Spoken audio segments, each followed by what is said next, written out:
Continuando de pé, vamos abrir a palavra, já aproveitando que estamos de pé, em Romanos capítulo 7. Desde já eu já agradeço novamente o convite e o retorno à igreja, saudade dos irmãos, pastor José Elcio, pastor Pedro, os presbíteros, pastores aqui também, muito obrigado. E realmente é uma alegria voltarmos aqui na casa de Deus. Romanos 7, versículo 14 ao 25. Carta de Paulo à igreja de Roma,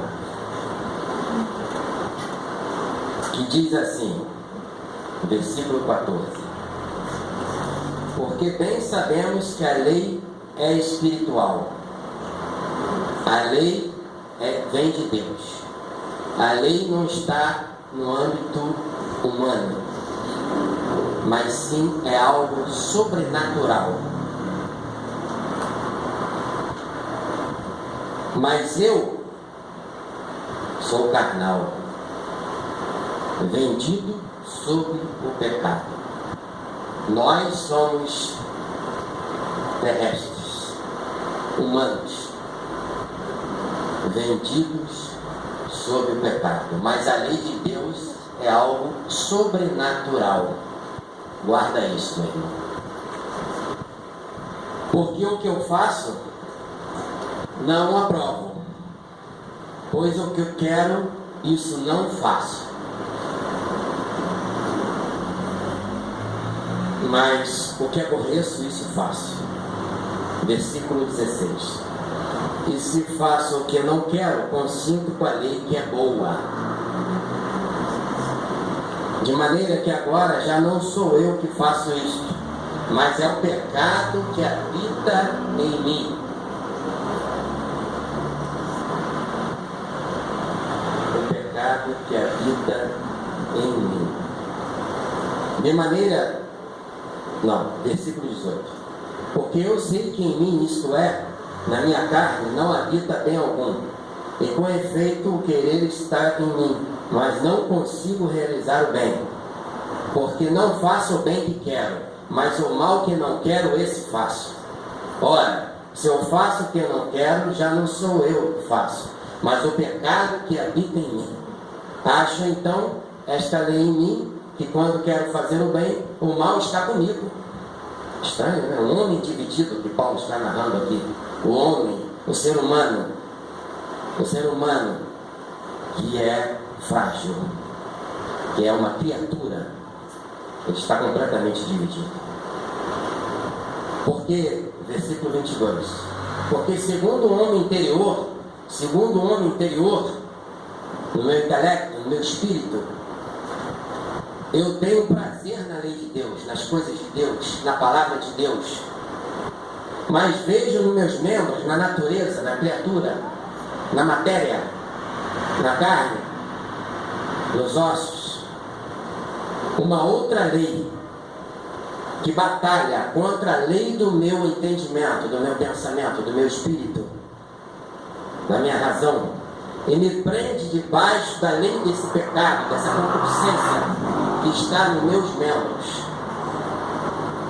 Versículo 24: miserável homem que eu sou, quem me livrará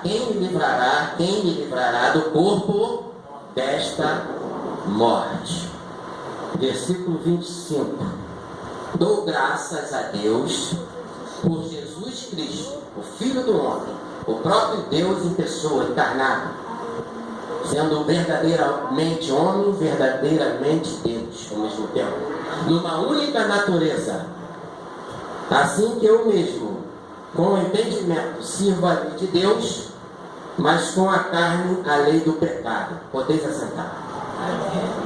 É profundo, mas eu vou modestamente, com a ajuda, que já foi dita aqui, do Espírito Santo, tentar dissecar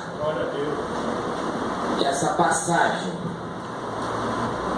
porque o Espírito Santo é o nosso professor, é o nosso ajudador. E sem mim, João 15, nada podeis fazer, porque eu sou a videira e vocês são os ramos, e meu Espírito vai ajudá-los a fazer a obra, vai ajudá-los a andar em novidade de vida, sendo essa nova criatura que somos em Cristo Jesus. Essa passagem, gostaria, irmãos, que colocasse um slide, que esse slide vai ajudar-nos a entender sobre essa passagem. Eu não vou passar muito de 8 horas, para não cansar os irmãos, mas são 20 para as 8, mas um pouquinho só, né? Então, o título da pregação hoje, eu vou fazer uma pregação hoje mais teológica, histórica, bíblica, dogmática, em cima da palavra de Deus, né? Diferente do que eu venho fazendo, mas expondo mais a parte da Bíblia, essas explicações. Eu modestamente, pastor, não sei se o pastor Pedro sabe, eu estou concluindo o curso de mestrado em teologia. E esse tema está sendo o tema da minha dissertação, que já está quase concluída. Então eu venho pesquisando em cima desse tema, na história, porque Jesus, ele penetrou na história como um homem. A palavra de Deus, ela se encarnou, e devemos recorrer também à história para compreendermos o significado da palavra, da Bíblia, de algumas coisas, da história, da cultura daquela época de Jesus, no primeiro século. Se passaram 21 séculos, olha a distância, é muito grande. Estamos no Brasil, que foi descoberto há pouco mais de 500 anos, e as culturas vão modificando o Evangelho sem querer. Isso é uma coisa normal. Então eu venho me debruçando sobre essa temática. Eu vou passar esses slides, mas eu quero dizer algumas coisas sobre esse texto que Paulo mostra de um homem dividido, mas que tem a solução em Cristo Jesus, de fazer o bem, de ajudar aquele que está passando necessidade, de visitar aquele que está doente, de visitar aqueles que estão nas cadeias, nas prisões, conforme narra Mateus 25, de 31 a 46. Só com essa força, esse auxílio do Espírito Santo, como eu estou falando aqui agora, está escrito também assim, Paulo diz: tudo posso naquele que me fortalece. É o Espírito Santo que vai te capacitar, está te capacitando. E isto tudo é pela graça. Não existe mérito humano. Mas o que eu quero deixar aqui para os irmãos, antes de começar a ler, é que o Evangelho, a mensagem cristã, está pautada no livre-arbítrio, está pautado na liberdade. Essa foi a doutrina desde o início do primeiro século do cristianismo. Ele é uma mensagem pautada na liberdade do homem. Existem inúmeros exemplos no Antigo Testamento, no Novo Testamento, que confirmam a liberdade humana. Então, uma mensagem evangélica que tenta suprimir a liberdade é um evangelho falsificado. Você é responsável pelos seus atos. Jesus, quando voltar como juiz, ele vai julgar cada um segundo as suas obras. O que você fez de bem e o que você fez de mal. E você é responsável. Porque Deus criou os anjos como seres racionais e criou o ser humano, a imagem e semelhança dele. Também é um ser racional, que tem responsabilidade, tem um diálogo com Deus, coisa que os animais não têm, não possuem. Mas nós somos seres racionais, que possuímos um dom que foi colocado no início da criação em Adão e Eva. É o dom chamado livre-arbítrio.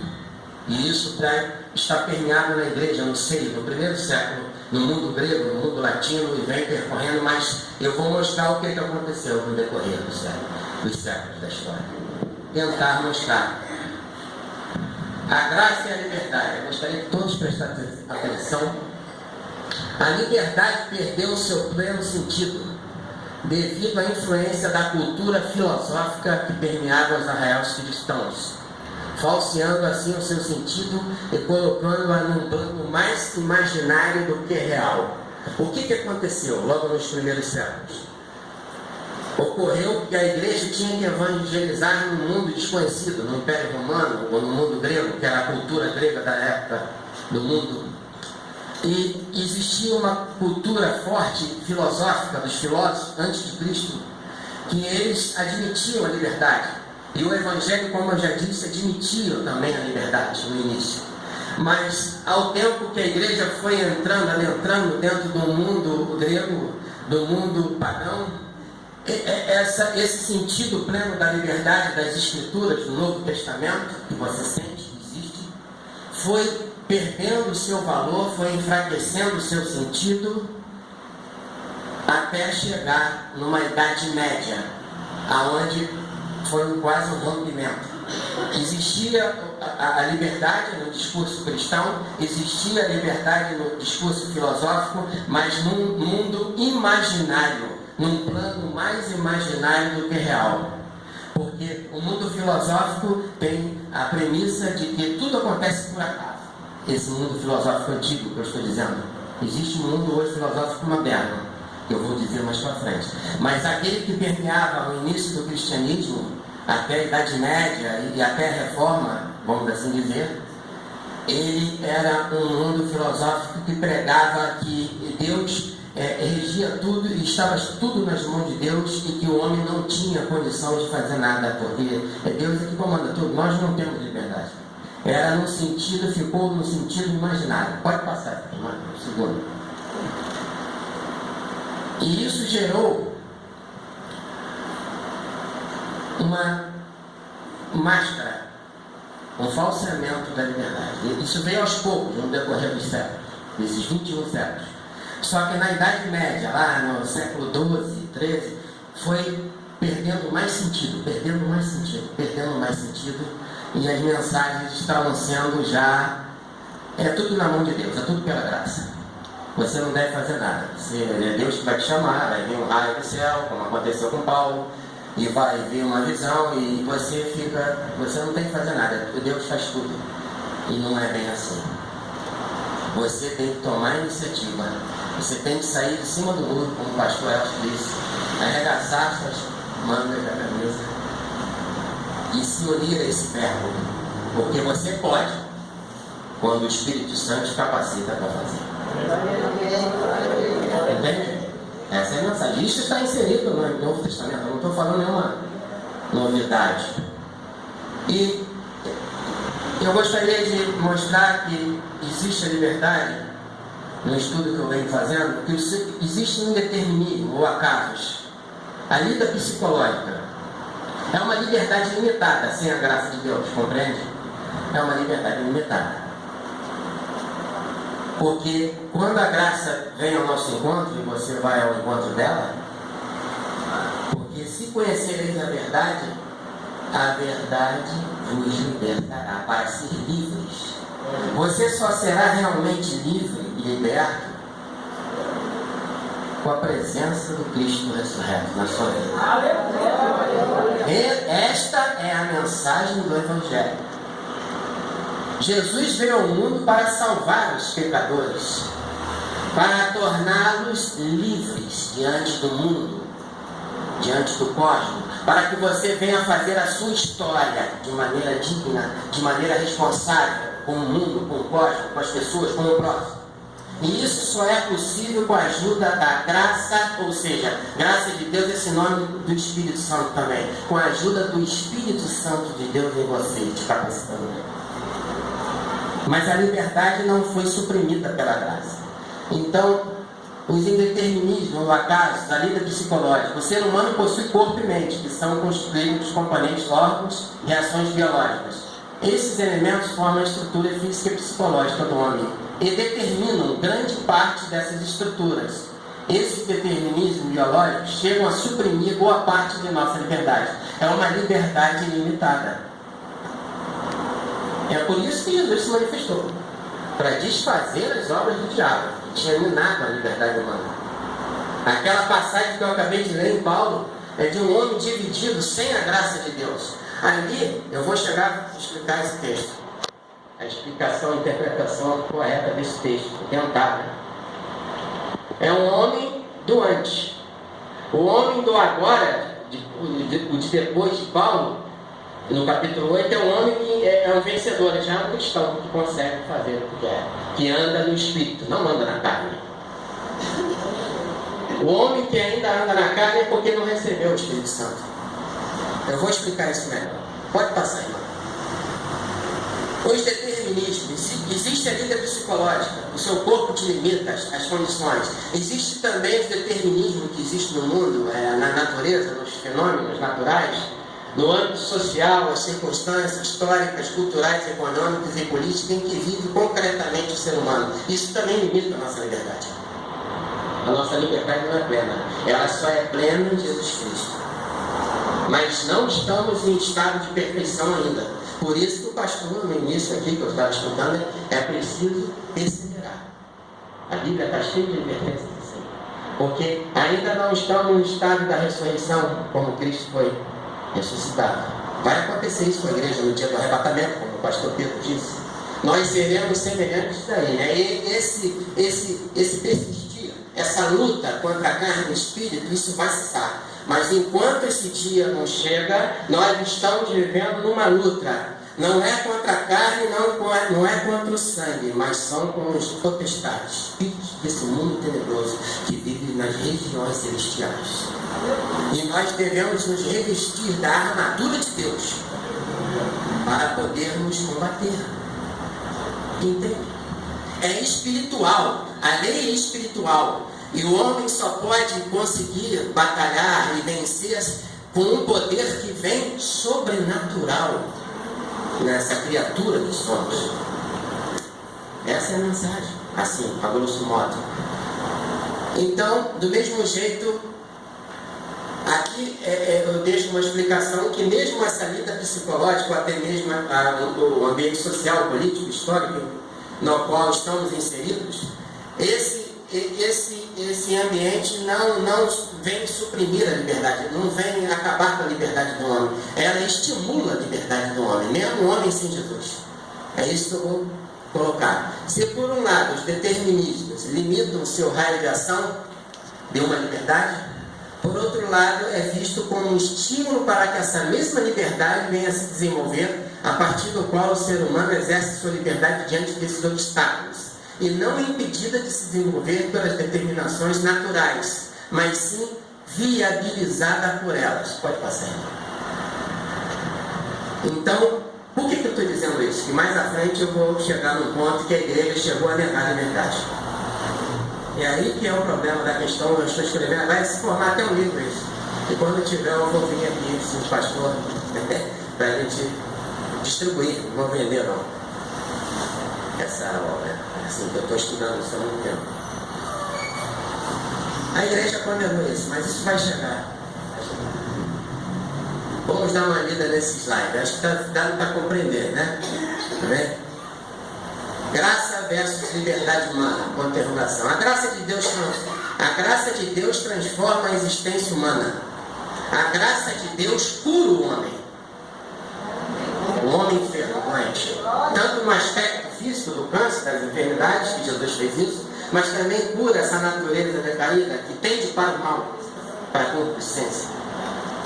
Mas não sana por completo, como foi dito pelo pastor, que vai acontecer um arrebatamento. Nesse dia nós seremos semelhantes a ele, incorruptíveis, corpos glorificados, corpos não carnais, mas espirituais. São corpos, mas são espirituais. Aí cessa essa luta. Por isso que o Evangelho narra, a porta é estreita, o caminho é apertado, e são poucos que vão entrar nessa porta. Mas são muitos, ao contrário, que vão entrar pela porta larga, já estão entrando, e vão se perder. Por causa deste detalhe. Você deve empregar força, meu irmão. Mas a tua força não vem de você mesmo, a tua força vem do Altíssimo, do Espírito Santo de Deus. Porque ele diz, tudo posso naquele que me fortalece. O homem dividido. Sobre essa passagem de Romanos que eu acabei de ler na introdução, que faz parte do tema, capítulo 7 de Romanos, Paulo estava, eu quero explicar essa passagem, que é bem importante para compreendermos essa passagem. Paulo estava exemplificando alguém que estava sob o controle do pecado, precisando de ajuda e libertação por parte da graça de Deus. Ao dizer eu sou carnal, confirma Romanos 7, 4 a 19, como vimos acima, aí, né? O apóstolo não poderia estar a falar de si mesmo, mas sim que falava em lugar dos carnais. A interpretação oficial da igreja foi essa. Você já deve ter visto essa passagem, várias vezes, não foi? A igreja, no início do cristianismo, nos primeiros séculos, ela fazia essa interpretação. Não era uma pessoa que tinha recebido a justificação, que estava com a graça de Deus, em comunhão com Cristo, era um ser dividido entre o pecado e a carne. Não. Era uma pessoa antes da graça. Lógico, a graça não vai anular a concupiscência. A gente vai ter uma guerra aí. Você pode cair a qualquer momento. Mas a pessoa que está em Cristo, ela está vitoriosa. O pecado não reina mais no seu corpo. Entende a interpretação? Mas ali na reforma eles mudaram isso. É isso que eu vou chegar lá. Eu sou protestante, eu sou da Igreja Batista. Mas eu estou descobrindo muitas coisas assim. Como vimos acima. Mas que fique bem claro, Paulo não estava na carne ao escrever essas palavras. Ora, se eu faço o que não quero, já não faço eu. Mas o pecado que habita em mim. O pecado habita naqueles que ainda estão no vício. O pecado habita naqueles que está controlando a vida daqueles que estão no mundo. Não dos servos de Cristo. Se está acontecendo na sua vida, ou na minha vida, ou na vida de qualquer irmão, é um alerta. Como aquelas 10 virgens. Todas as 10 eram virgens. Mas só 5 entraram para as bodas do Senhor. As outras 5 não entraram, porque estavam sendo loucas. Porque não estavam colocando em prática as palavras do Senhor. Porque não adianta só ouvir as palavras, mas sim colocar em prática. Porque aquele que ouve e não coloca em prática é uma virgem imprudente. Essa palavra é para mim também. Porque todos nós somos iguais, somos criaturas. Só existe substancialmente a santificação inerente no Pai, no Filho e no Espírito Santo, que é a Trindade. Nos restantes das criaturas acontece acidentalmente, que pode acontecer ou pode deixar de ser. Então é preciso buscar, é preciso perseverar, ser fiel até a morte, dar-te-ei a coroa da vida. A coroa da vida é um corpo incorruptível que vamos receber no momento da ressurreição. A coroa da glória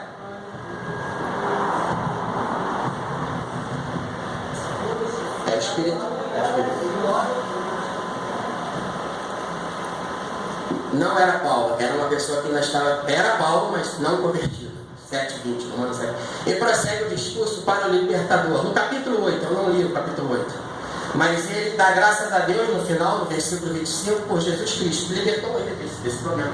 Desse homem dividido que ele vivia como um judeu. Esse é o poder do Evangelho de salvar. É loucura para nós. E aí, dizendo, o libertador, nosso Salvador, Senhor Jesus, dizendo: miserável homem que eu sou, quem me livrará do corpo desta morte? Quem? Quem que vai te livrar? É o pastor? É a igreja? É Jesus. É Deus. Ele disse assim para Filipe, quer dizer, Filipe disse para Jesus: me mostra o Pai, já nos basta. Filipe, você já está tanto tempo comigo. Quem vem a mim vê o Pai. Porque o Pai ninguém pode ver, porque Deus é Espírito. Mas Jesus nós vamos ver, porque Jesus é o Filho do homem. E ele já está retornando. Todo olho verá. Mas o Pai ninguém vai ver, nem no outro mundo, nem no céu, nem onde for. Nem na nova terra, nem no céu. Porque Deus é Espírito, não possui corpo. Jesus possui corpo espiritual, e nós também vamos possuir, semelhantes aos anjos. Essa é a mensagem. Pode passar. Tá certo. O homem em Cristo vive uma vida vitoriosa diante do pecado, não deixando mais espaço para a concupiscência, para o pecado reinar em nosso corpo mortal. Confirma Romanos 6:11. Eu coloquei Romanos para entender o contexto. Embora ainda persistam os desejos da carne, provenientes da mortalidade do corpo, esses desejos não podem nos escravizar novamente. Você que deixou de furtar, você deixou de beber, você que deixou de alguma prática da concupiscência da carne, das obras da carne, onde está escrito em Gálatas 5, as obras da carne são manifestas, né? É o Paulo que está dizendo. Se você é conduzido pelo Espírito, o pecado não reina mais em você. A mensagem é forte. A porta é estreita, o caminho é apertado. Existe uma cruz que você tem que carregar. Nega esse meio e carrega a sua, porque Jesus já carregou dele. O evangelho não é fácil também não. Se torna fácil a presença e o auxílio do Espírito Santo. Porque sem ele, João 15, nada podeis fazer. E aí está a chave do mistério. E é pela fé, e é pela graça. E, embora ainda persistam, os desejos não podem nos escravizar. Portanto, agora na vida da graça, cumpramos o que queremos pelo Espírito. Com o auxílio do Espírito, ainda que não o possamos pela carne. Contudo, não vivamos segundo a carne, não lhe confiemos ao governo de nossa vida. Ela deve nos seguir, a carne. Claro, você não vai matar a carne, você vai matar. Mas não deve ir à frente, nem ritmar a nossa vida, mas acolher as leis do Espírito. Pode passar. Esse é o nosso desafio. É a nossa caminhada no deserto, porque lá Moisés, o povo judeu, lá em Hebreus diz que a gente está estamos caminhando para a cidade eterna. E é deserto. A gente está passando pelo vale da eterna. Moisés era tipo de Jesus. E a igreja era aquele povo judeu, numa metáfora, numa alegoria, né? Mas era um deserto. Flores, vida fácil, alguma coisa assim, isso a Bíblia não diz isso. Paulo foi decapitado, Pedro foi crucificado de cabeça para baixo. Todos os apóstolos morreram com morte violenta. Só João escapou, que foi um milagre. Jogaram ele dentro de um óleo fervendo, mas o Espírito Santo não quis que ele morresse. E você vai ter uma vida agora reinando aqui em vida como cristão? Isso está contradizente. Não confio. Você pode viver uma vida vitoriosa, mas é com dificuldade também. Porque a dificuldade não está só no mundo, está na sua carne, que levanta todo dia pela manhã querendo combater a sua espiritualidade, querendo te frear, querendo te minar. Por isso que Jesus saía para um cantinho e ia orar. É a palavra, é o Espírito, é a oração. Se faltar uma dessas, você vai ficar capenga. É o Espírito Santo. Agora que eu queria chegar, que aí está chegando, deixa eu olhar. Desculpa aí. Está chegando, agora que eu queria chegar. O momento chave na história, são 8 horas, vou mais um pouquinho. Mas está dando para entender, está corrido, mas o momento já está acabando. O momento chave na história da liberdade. O momento chave, a reforma protestante, século XVI. Se passaram a Idade Média, século X, século XII, entrou no século XVI. A gente está no século XXI. Reforma protestante, lá na Europa, que aconteceu na Alemanha, com Lutero, Calvino. São nomes que de repente o irmão não está familiarizado, mas estou falando aqui não é para se mostrar, mas para ter entendimento. O interesse aqui não é mostrar conhecimento, porque quem conhece é Jesus. Eu não conheci de nada. E, de fato, a exegese protestante inclina-se, pelo menos em geral, a não admitir uma transformação radical da existência do homem, graças à justificação. Este seria declarado justo e eu seria, sem dúvida, aos olhos de Deus que olha a justiça de Cristo em vez dos pecados humanos. Mas continuaria sendo por dentro, por assim dizer, o pecador que sempre foi. Ou seja, essa passagem que eu acabei de ler foi controversa na Reforma. Houve a separação da Igreja Católica da Igreja Protestante por causa desses textos que eu acabei de ler. Porque a Igreja Protestante, ela deu suas interpretações dizendo que aquele que estava dividido, quando eu falei, entre o pecado, entre a carne e o espírito, e que não conseguia fazer o bem que queria, era uma pessoa que já tinha sido justificada por Deus. Mas esta não era a interpretação oficial que vinha no decorrer daqueles todos os séculos até chegar ao século XVI.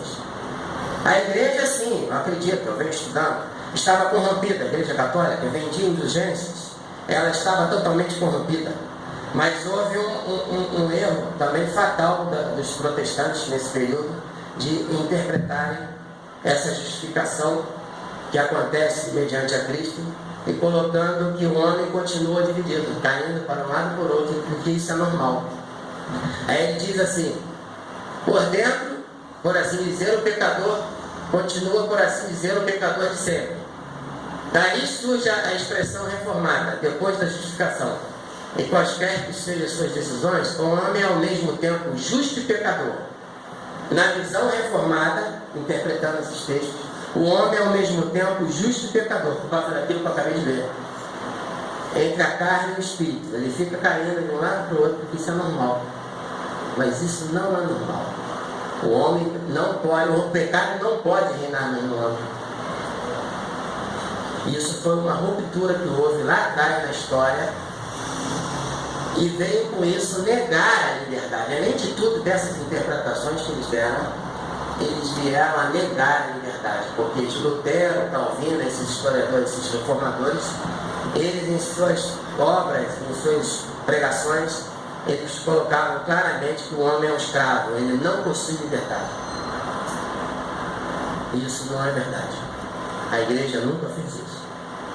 Então, se você pega a Escritura e diz que o homem não possui liberdade, você mata toda a Escritura.